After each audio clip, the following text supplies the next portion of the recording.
الحمد للہ وکفیٰ وسلام علی عبادہ الذین اصطفیٰ اما بعد۔ اللہ تعالیٰ نے اس کائنات کے لیے ایک اصول کی بات یہ بتائی ہے کہ اللہ کی یہ دنیا اسباب اور اس کے نتیجے میں جو کچھ برآمد ہوتا ہے اس کے مطابق چلاتا ہے۔ یہ کبھی بھی نہیں ہوا کرتا کہ اللہ کا سارا دنیا کا نظام محض دعاؤں پہ اور محض اس سہارے پہ چلتا رہے کہ اللہ دے گا، اور انسان کو ہمیشہ یہ سوچنا چاہیے کہ اللہ نے صرف دنیا ہی کو نہیں اپنے دین کو بھی اسباب اور وسائل کے ساتھ جوڑا ہے۔ مسجد بننے کے لیے پیسہ چاہیے، سیمنٹ اور سریا چاہیے۔ یہ کبھی بھی نہیں ہو سکتا کہ پورا شہر مل کے یہ بات کہتا رہے کہ اللہ بنائے گا اور پھر کچھ بن بھی جائے۔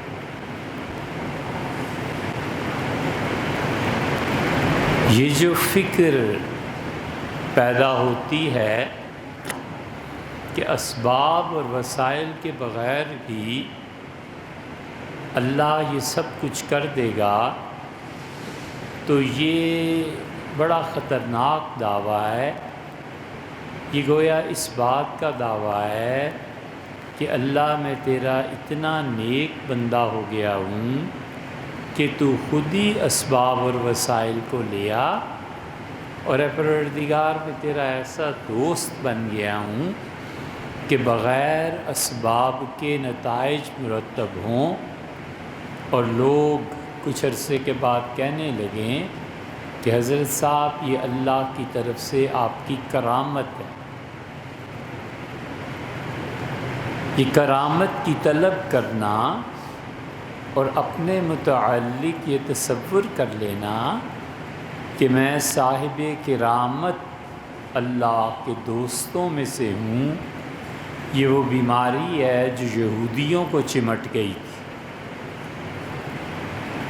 اور یہودی اس مرض میں اتنا مبتلا ہوئے، یہودی اس مرض کا اتنا شکار ہوئے کہ اللہ کو اس کے بعد جو کتاب اس نے نازل فرمائی ہے، یہ خدا کی کتاب قرآن، اس میں کہنا پڑا کہ تم کچھ نہیں ہو، بل انتم بشر ممن خلق، تم محض ایک انسان ہو جسے اللہ نے تخلیق کیا۔ وہ اسی چکر میں لگے ہوئے تھے کہ اسباب اور وسائل کچھ نہیں، بس اللہ کر دے گا۔ بھئی اللہ کہاں سے کر دے گا؟ اللہ تعالیٰ کیوں کر دے گا؟ تم کب سے خدا کے اتنے قریب ہو بیٹھے ہو کہ اسباب اور وسائل کی ضرورت نہیں؟ دنیا کے کام اسباب اور وسائل کے ساتھ چلتے ہیں، خدا کے دین کا کام بھی اسباب، وسائل اور پھر قربانیوں کے ذریعے چلتا ہے، اور قربانیاں بھی وہ جو ضرورت کے تحت ہوتی ہیں اور بہت شدید ضرورت کے تحت ہوتی ہیں۔ قربانی یہ ہے کہ اس وقت گھر میں بچے بیمار پڑے ہوئے ہیں، اب قربانی یہ ہے کہ انسان سارے کام اپنے چھوڑ کے فرائض اپنے کو دیکھے اور اپنے بچوں کے لیے دوا دارو کا بندوبست کرے، یہ سب سے بڑی قرب کی اللہ کی راہ ہے جس سے ملے گی۔ وہ کہتا ہے بیوی بیمار ہے تو کیا ہوا، بچے بیمار ہیں تو کیا ہوا، میں تو جا رہا ہوں فلاں جلسے میں تو جا رہا ہوں فلاں جگہ پر دین کے لیے، کہ بھیا ان کا کون خیال رکھے گا؟ کہتا ہے وہ جنت ہے، جنت آپ کی ضرورت ہے، یہ جو گھر میں تڑپ رہی ہے یہ آپ کی ضرورت ہے، یہ مرد کی ضرورت ہے۔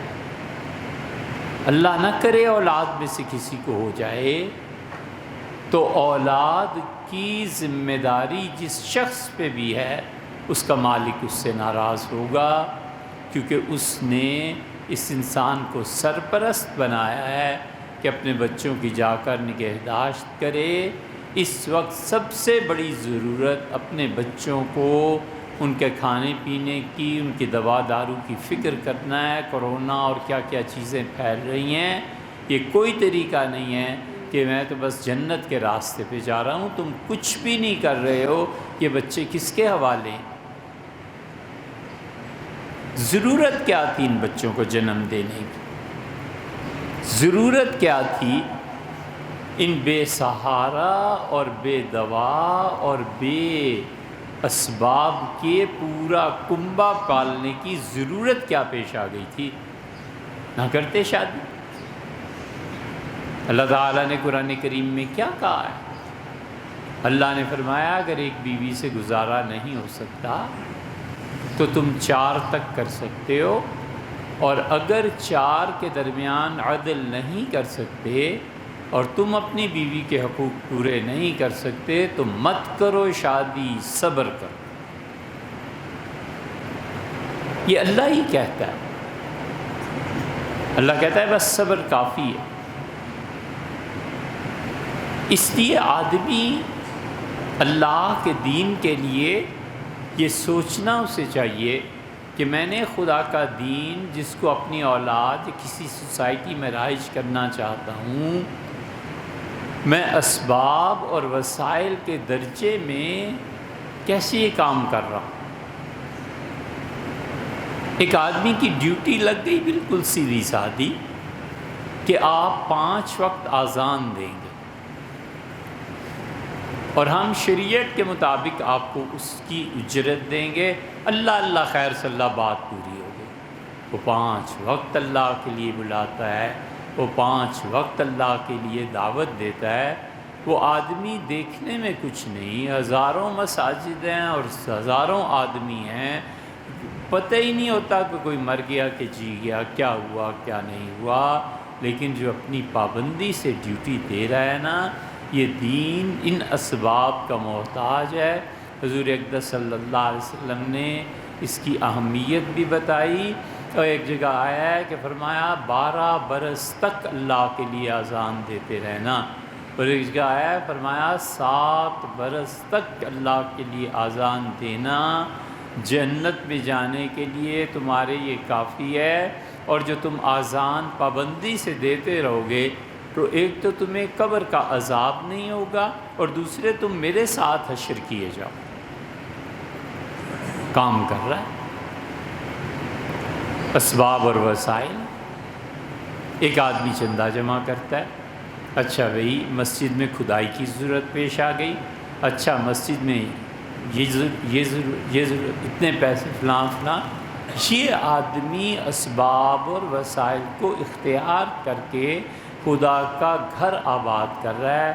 اور حضرت رسالت پناہ صلی اللہ علیہ وسلم نے فرمایا کہ تم کسی بھی انسان کو جب خدا کے گھر کی حفاظت کرتے دیکھو اور اس کی طرف متوجہ دیکھو تو اس بات کی گواہی دینا کہ یہ مومن آدمی، اسی یہ نہیں ہوا کرتا کہ اسباب اور وسائل جدھر مرضی جائیں اور آئیں، میں خدا کے دین کے لیے بس آج گیا سو گیا۔ اسی لیے لوگوں نے یہ پچھلے 700-800 برس سے یہ شروع کیا ہوا ہے کہ وہ کہیں بھی چلے جائیں اور انہیں دنیاوی امور کی کوئی غرض نہیں ہے، اور خدا کا دین چلے گا، یہ شریعت کا پیغام نہیں۔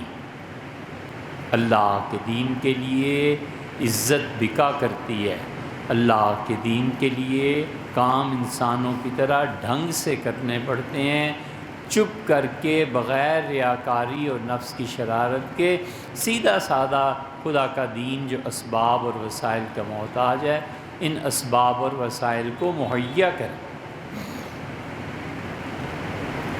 سیرت ابن ہشام وغیرہ میں آتا ہے کہ سیدنا عمر رضی اللہ عنہ تشریف فرما تھے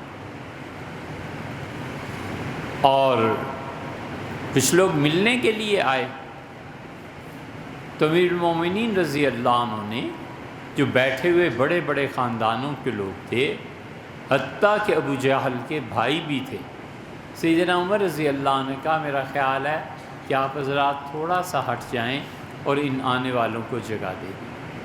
تھوڑا سا پیچھے ہو گئے، پھر لوگ آ گئے۔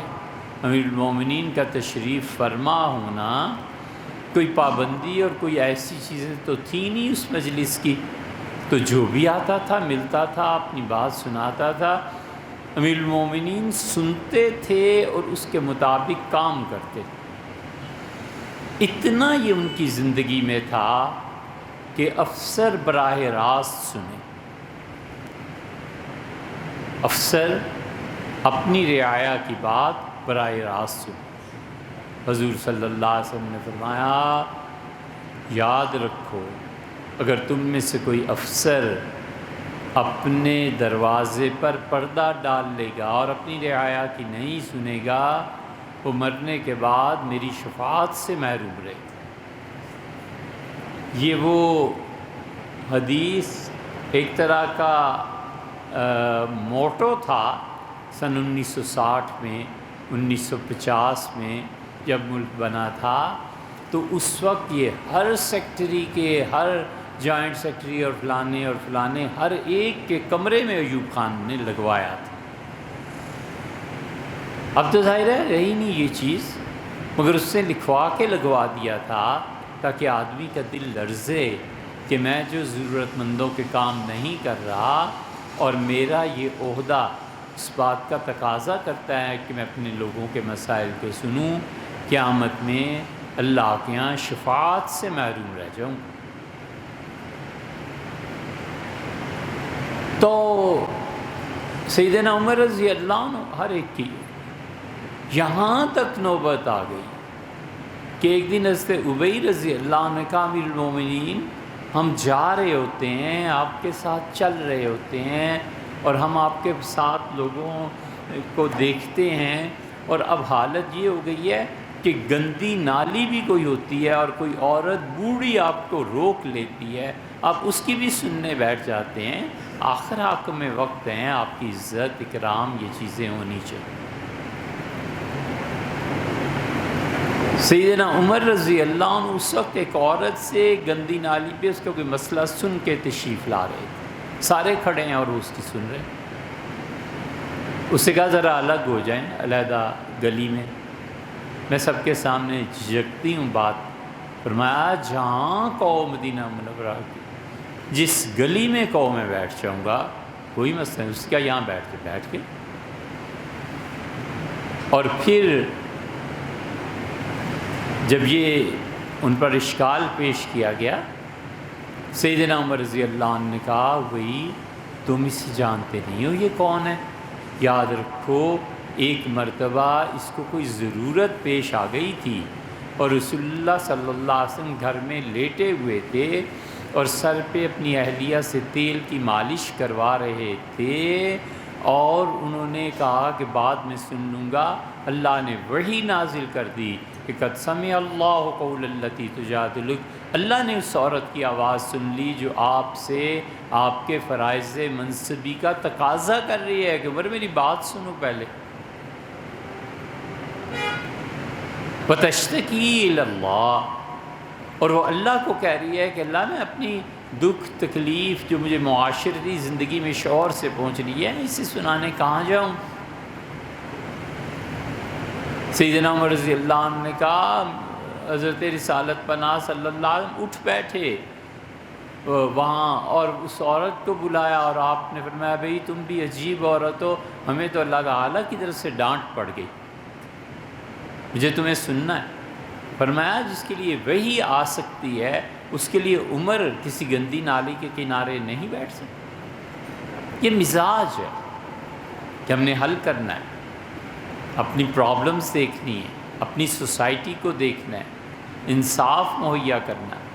تو سیدنا عمر رضی اللہ عنہ کا یہ اصول تھا، تو وہ اور لوگ آگے فرمایا ان کی ضرورت ہے، آپ پیچھے ہٹ جائیں، اور پیچھے اور پیچھے، حتیٰ کہ تھوڑی دیر کے بعد یہ ابو جہل کا بھائی اور بڑے بڑے اکابر صحابہ کرام رضی اللہ عنہم جو بعد میں بہت بڑے آدمی ہو گئے تھے، وہ اٹھ کھڑے ہوئے اور انہوں نے کہا اللہ کی قسم آج تو امیر المومنین نے ذلیل کر دیا۔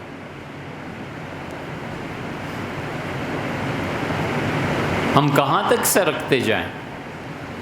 دیکھو ہم بالکل کنارے پر پہنچ گئے، اب اگر کہا نا کہ پیچھے ہٹ جاؤ تو پھر مسجد سے نکلنا پڑے گا۔ سیدنا عمر رضی اللہ عنہ جملہ سن لی، انہوں نے کہا یہ بلال ہیں، یہ سلامہ ہیں، یہ فلاں ہے، یہ فلاں ہے، یہ فلاں ہے۔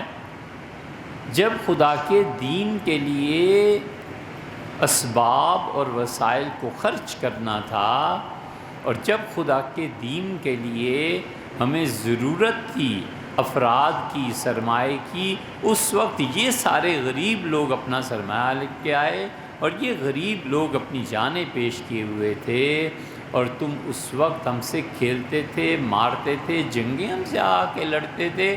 اب بھی اگر تم چاہتے ہو کہ عزت تمہیں ملے اور خلافت تمہیں قریب بٹھائے تو اس کا حل یہ ہے کہ شام کی محاذ پہ جنگ ہو رہی ہے، جاؤ لڑو اسلام کے لیے، اسباب اور وسائل مہیا کرو، ہم بھی تمہاری عزت کریں گے۔ ابو جہل کے بھائی نے بھی کھڑے ہو کے بعد میں مکہ میں یہی کہا، اسے کہا اللہ کی قسم جب عزت بٹ رہی تھی ہجرت میں اور بدر میں اس وقت تو ہم نے حصہ نہیں لگایا، آج ہم حصہ لگاتے ہیں، ہمیں شرم آنی چاہیے۔ یہ دین، یہ مذہب، یہ سب چیزیں ان اسباب اور وسائل کے بلا تکلف استعمال میں ہیں جن اسباب اور وسائل کی آج اللہ کے دین کو ضرورت ہے۔ اسی یہ دنیا اسباب اور وسائل کے ساتھ بندھی ہوئی ہے۔ اللہ کے لیے خرچ کرنا، اللہ کے لیے لوگوں کی مدد کرنا، اللہ کے لیے لوگوں کی عزت، خدا کے دین کو عزت سمجھنا، اب وہ ساری زندگی تو کسی اور چیز میں گزار دی اس نے اپنا پیسہ اللہ کی نافرمانی میں خرچ کیا، اس نے اپنی جان اللہ کی نافرمانی میں لگائی۔ اللہ کا مؤذن پکارتا رہا حی علی الصلاح، حی علی الصلاح، حی علی الفلاح، حی علی الفلاح، اور صاف کہتے رہے کہ ایک طرف تو خدا کا نمائندہ، ایک طرف میری نیند بھی، میں سوؤں گا، میرے پاس تمہارے لیے کوئی وقت نہیں، عیش کرو، سو جاؤ۔ کس نے آ کے کہا کہ اٹھو؟ کچھ نہیں۔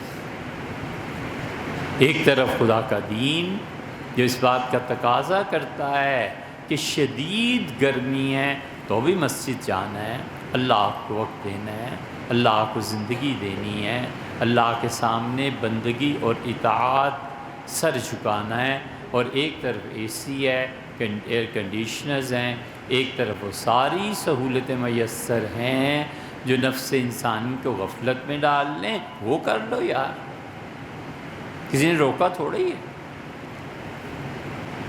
ہمیشہ آدمی سوچے، اسی لیے اللہ کہتا ہے وَلَا تَكُونُوا كَالَّذِينَ نَسُوا اللَّهَ، لوگو کبھی بھی اللہ کو نہ بھول جانا، فَأَنسَاهُمْ أَنفُسَهُمْ، اللہ کو جو لوگ بھول جایا کرتے ہیں، افراد اور قومیں، خدا ایسی مت مار دیتا ہے کہ وہ پھر آخر پہ پہنچ کے اپنی ذات، اپنی زندگی سے بھی عاجز آ جاتے ہیں، بھول جاتے ہیں۔ اسی لیے خدا کہتا ہے بَلْ تَنظُرْ نَفْسٌ مَّا قَدَّمَتْ لِغَدٍ، ہم تم میں سے ہر آدمی کو پتہ ہونا چاہیے کہ اس نے آئندہ آنے والی کل کے لیے کیا اپنایا ہے، کس فیلڈ کا انتخاب کیا۔ وہ گناہ کا انتخاب کرتا ہے، اس کی مرضی، نیکی کا انتخاب کرتا ہے، اس کی مرضی۔ کوئی ہاتھ بندش میں نہیں۔ اسی لیے اللہ تعالیٰ فرماتا ہے کہ لوگ جب مجھے بھولتے ہیں تو میں خود انہیں ان کی جانیں تک بلا دیتا ہوں۔ کوئی ایک روش اختیار کرنی ہے ہم میں سے ہر آدمی کو، یا وہ یہ روش اختیار کرے کہ میں اور میرا پروردگار اور جو میرے فرائض ہیں مجھے پورے کرنے ہیں۔ میں نے صحیح علم حاصل کرنا ہے، اس لیے کہ پوری دنیا کی تعمیر، تخریب، یہ پوری کائنات چل رہی ہے۔ اس علم کی بدولت مجھے سوچنا ہے، مجھے نئی فکر ایجاد کرنی ہے، مجھے کیا چیز ایجاد کرنی ہے، اس ملک میں معیشت میں کس طرح اضافہ کرنا ہے، خدا کی باتوں پر چل کے کس طرح میں مزید دولت کما سکتا ہوں۔ اور دل ہے ایک ٹکڑا، یہ میرا دل دماغ کے ساتھ وابستہ نہیں ہے کہ میں نے 24 گھنٹے بیٹھ کے اب ریسرچ ہی کرنی ہے۔ میرا دل میرے مالک کے ساتھ وابستہ ہے۔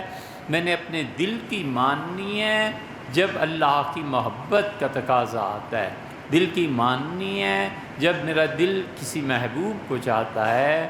تو میرے سب سے بڑے محبوب اور آقا حضرت رسالت مآب صلی اللہ علیہ وسلم ہے، میں اپنی زندگی کو ان جیسا بناؤں گا، یہ اس کا انتخاب ہے۔ اور اس کے مقابلے میں دل کی محبت اللہ کی بجائے غیروں کے ساتھ ہے۔ اس مقابلے میں دماغ وہ جتنے مزے لوٹنا چاہتا ہے وہ اس سائنس اور ٹیکنالوجی سے مزے لیتا ہے جس کا نہ دنیا سے تعلق ہے نہ دین سے تعلق ہے۔ اللہ نے کہا نمد ہؤلاء وہؤلاء، ہم ہر ایک کو کھلی چھٹی دیے ہوئے ہیں، تم کفر تک کر لو ہم تمہیں نہیں روکیں گے، اور تم اللہ کے دین کی پوری بھیٹ چڑھا دو، کوئی نہیں روکتا۔ اللہ نے فرمایا ہم نے ہر ایک کو آزادی دی ہے، چاہے تو میرا اور میرے راستے کا انتخاب کر لے، چاہے تو اپنے نفس کی پرستش کر لے۔ وما کان طاع ربک معذورا، تیرے پروردگار نے کسی پہ کوئی پابندی نہیں لگا دی، کرے یہ کام۔ عیاشیاں ہیں، حرام کا پیسہ ہے، لوگوں کو دیر تک لائنوں میں کھڑا رہنا ہے، لوگوں کے بینکنگ کے اوقات ایسے رکھنے ہیں کہ روزہ رکھ کے بھی غریب حال تباہ اور برباد ہو جائے۔ یہ سارے کرتوت کرنے کے ہی ہیں نا، لیکن یہ سوچ پھر نہیں ہونی چاہیے کہ کوئی مجھے بلائے گا اور پوچھے گا بھی کل۔ ڈٹ جائے، جو ظلم ہو سکتا ہے کرے، مارے، ظلم کا قانون نافذ کرے، اللہ کے بندوں کو ستائے، جھوٹ بولے، عدل کی زندگی نہ قائم ہونے دے۔ بڑا مبارک ہے، کم سے کم ایک دنیا ٹھیک کر لی نا یار، آرام کرو۔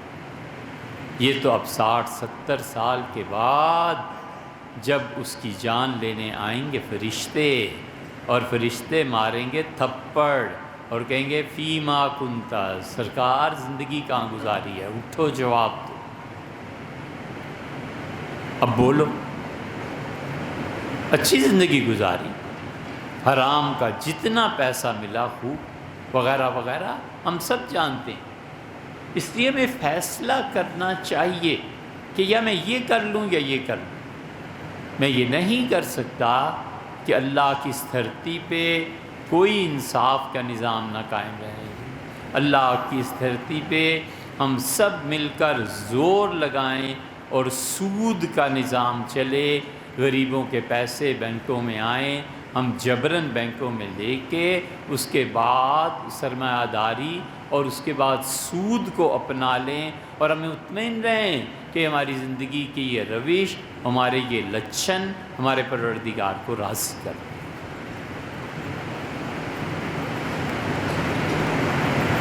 حضور صلی اللہ علیہ وسلم تو فرماتے ہیں من رأى منکم منکرا فلیغیرہ بیدہ، تم اپنے گرد و پیش میں جب برائی دیکھو تو اسے اپنے ہاتھ سے مٹانا۔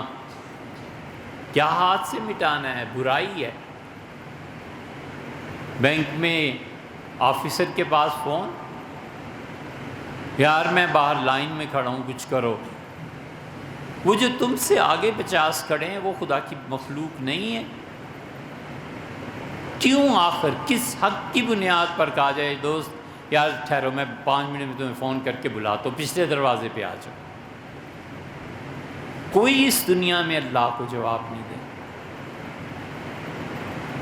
سوچنا چاہیے ہم سب کو کہ ہم جتنے طریقے معاشرے میں ظلم کے دیکھتے ہیں ہم رائج کرتے ہیں۔ میں کیوں سے نہیں کہہ سکتا کہ بھیا میں تمہارا دوست یار جگر سر کوئی مسئلہ نہیں، لیکن یہ جو صبح سے کھڑی ہوئی ہیں نا عورتیں اور بچے، ان کا حق پہلا بنتا ہے۔ مجھے بہرحال اللہ کے یہاں اس کی ذمہ داری کا احساس کرنا سامنے رہا ہے۔ اللہ کو ناراض کر لیں، دوست کو ناراض کر لیں، دونوں کو راضی کر لیں۔ یہ مثالی کردار ایک مومن کا جو سب سے نمایاں آتا ہے وہ اس کا انصاف کرنا ہے۔ سب سے بڑی چیز جو نفس انسانی کو مطلوب ہے وہ عدل ہے۔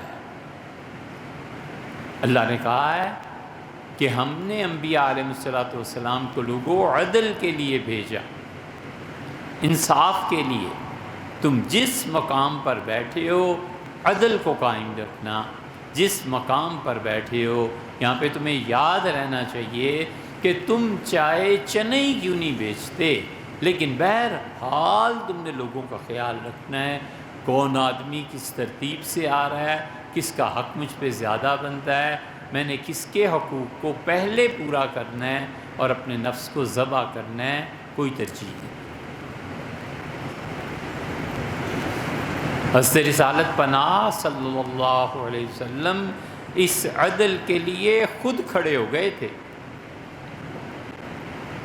وفات سے پہلے پتہ تھا کہ بس میری یہ آخری ملاقاتیں اب ہیں۔ ایک دن فرمایا کہ مسجد نبوی میں بلاؤ، ظہر کے بعد رکو، لوگ آئے رکے۔ فرمایا دیکھو میں بھی تم جیسا انسان ہوں، زندگی میں ممکن ہے میری امت کے لوگوں مجھ سے کوئی زیادتی ہو گئی ہو کسی پہ، یہ لو میں اب کھڑا ہوتا ہوں یہاں، اور تم میں سے کسی کے ساتھ کوئی بے انصافی زندگی میں نے کر دی ہو اور بشر ہونے کے ناطے مجھ سے کوئی غلطی کچھ چیز ہو گئی ہو، آؤ اور آج اپنا حساب و کتاب پورا کر لو۔ میں چاہتا ہوں کہ اپنے رب کے سامنے پیش ہوں اور نہ میں کوئی بکری کی آواز سنوں، نہ اونٹ کی آواز سنوں، اور نہ کوئی اور آدمی، اور اے قریش تم میرے خاندان کے ہو، یاد رکھنا میں بالکل نہیں سننا چاہتا کہ تم آ کے قیامت میں مجھ سے کہو کہ میری شفاعت کر اور تمہارے کندھے پہ اونٹ بیٹھا ہوا ہو، اور تم آ کر مجھے کہو کہ تو ہمارا پیغمبر علیہ الصلاۃ والتسلیم، لیکن انصاف اللہ کے ہاں ہو رہا ہے، ہم مارے جائیں گے، اللہ کے رسول آج کچھ مدد، کچھ شفاعت چاہیے۔ حضور صلی اللہ علیہ وسلم نے فرمایا میں تمہیں اس دن صاف جواب دے دوں گا کہ جو عدل میں نے قائم کرنا تھا دنیا میں میں کہہ سنایا تھا، میں تمہاری کوئی مدد نہیں کر سکتا اگر تم نے کسی پہ زیادتی کی۔ صحابی رضی اللہ عنہ اٹھے اور عرض کیا کہ اللہ کے رسول 2 آنے آپ نے مجھ سے لیے تھے اور فرمایا تھا کہ میں واپس کر دوں گا، مجھے اس کا انصاف چاہیے۔ آپ نے غالباً حضرت بلال رضی اللہ عنہ کو بلایا اور فرمایا بلال جو پیسے پڑے ہوئے ہیں میرے تمہارے پاس، تو ان کو 2 آنے دے دیں۔ اور آدمی کھڑے ہوئے، ان کا اللہ کے رسول ایک مرتبہ آپ نے مجھے تیر چبھو دیا تھا اور میرا خیال ہے کوئی ایسی بڑی وجہ نہیں تھی اور میں اس سزا کا مستحق نہیں۔ فرمایا آؤ۔ وہ آیا، صحابہ عشاق رضی اللہ عنہم سب بیٹھے ہوئے ہیں، اپنا تیر اس کو دیا اور فرمایا لو مجھے چبو لو۔ کہاں چبویا تھا؟ اس نے کہا میرے پہلو میں۔ آپ نے فرمایا ٹھیک ہے مجھے چبو لو۔ اس نے کہا اللہ کے رسول یہ اس دن تو میرا جسم ننگا تھا، آپ بدر میں کھڑے تھے اور میں نے کرتا نہیں پہنا ہوا تھا۔ تو رسول اللہ صلی اللہ علیہ وسلم نے کوئی حرج نہیں، کرتا اٹھایا اور فرمایا آؤ اور مجھے تیر چبو دو۔ وہ آئے، انہوں نے پھینکا تیر اور چمٹ گئے، رسول اللہ صلی اللہ علیہ وسلم کا جسم مبارک چومتے رہے۔ ان کا اللہ کے رسول تیر کس کو یاد ہے اور کون ایسی باتیں کرتا ہے؟ میں چاہتا تھا کہ آپ کی طبیعت مبارکہ خراب ہے، کسی طرح وفات سے پہلے آپ کے جسم مبارک کو چھو لوں، مجھے جنت ملے۔ یہ سرکار دو عالم صلی اللہ علیہ وسلم کا حال ہے۔ سیدنا عمر رضی اللہ عنہ جیسا انسان قاضی بلاتا ہے عدالت میں اور کہتا ہے کہ حضرت یہ آپ کے خلاف مقدمہ ہے، اور پھر فیصلہ بھی حضرت عمر رضی اللہ عنہ کے خلاف کر دیا۔ یہ سب کیا ہے؟ یہ سوسائٹی میں انصاف۔ ہم میں سے ہر آدمی کو سوچنا چاہیے کہ میں نے کس کے ساتھ کیا کیا ہے۔ کسی سے ظلم کر لیا ہے، کسی کو کوئی گالی دے دی ہے، کسی کا کوئی حق مار لیا ہے، میں کسی کی تنگی اور تکلیف کا موجب بنا ہوں۔ اللہ قیامت میں حساب لے گا، جانوروں تک کا حساب و کتاب ہوگا۔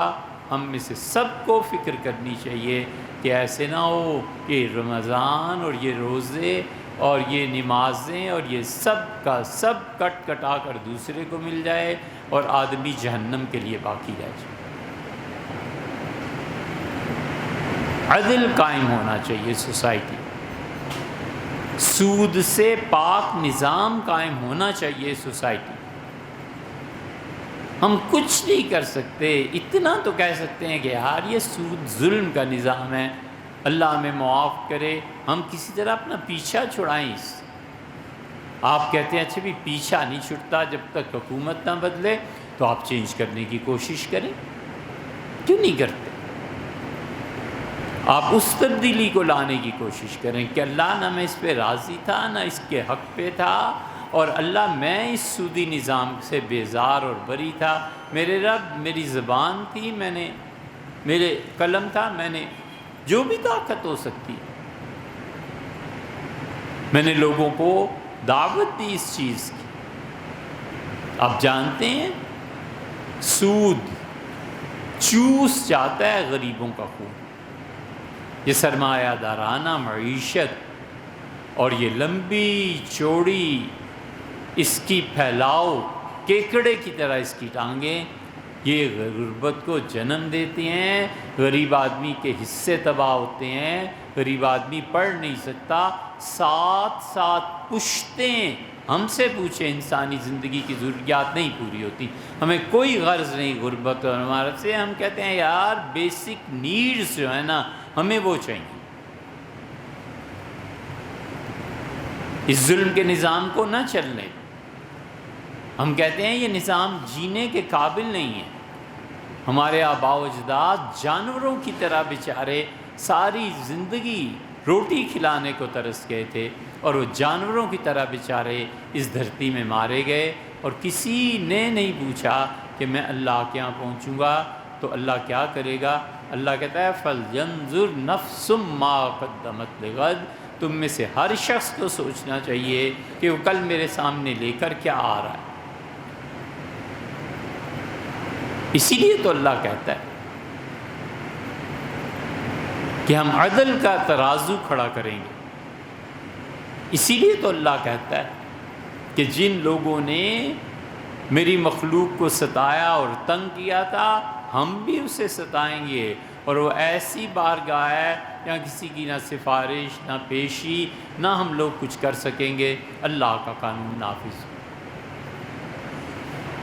آپ جانے سیاست آپ بہتر سمجھتے ہیں، ہمیں نہیں معلوم، لیکن ہمیں اتنا معلوم ہے کہ ہم میں سے ہر شخص مارا جائے گا اگر وہ اللہ کے نظام کی بات نہیں کرے۔ ہر شخص پکڑا جائے گا اور خدا پوچھے گا کہ یہ تمہارے نظام تعلیم تھے جہاں وہ دماغ گھڑے جاتے تھے کہ تم لوگ میری نافرمانی کرو، یہ تم اپنے بچوں کو اس نظام تعلیم میں بھیجے ہوئے تھے جس نظام تعلیم نے تمہیں تباہ کیا، تمہاری اولادوں کو تباہ کیا۔ یہ تم کرتے کہاں کیا رہے اور زندگی کس حال میں گزارے؟ یہ ہم میں سے ہر ایک کو سوچنا چاہیے کہ ہم سود کے نظام کے خلاف بات تو کریں نا یار، کہ نہ کرو نہ کرو۔ یہ بچے اور بچیاں سارا دین تو چھوڑ انسانیت اور شرافت کھو بیٹھے ہیں اس نظام تعلیم سے، اور جو کچھ ہو رہا ہے ہم سب کو سوچنا چاہیے کہ میری آخرت کس طرح بچ سکتی ہے۔ اللہ نے کہا ہے وَلْيَنظُرْ نَفْسٌ مَا قَدَّمَتْ لِغَدٍ، ہر آدمی کو سوچ لینا چاہیے کہ ہمارے پاس کیا لے کے آ رہا ہے۔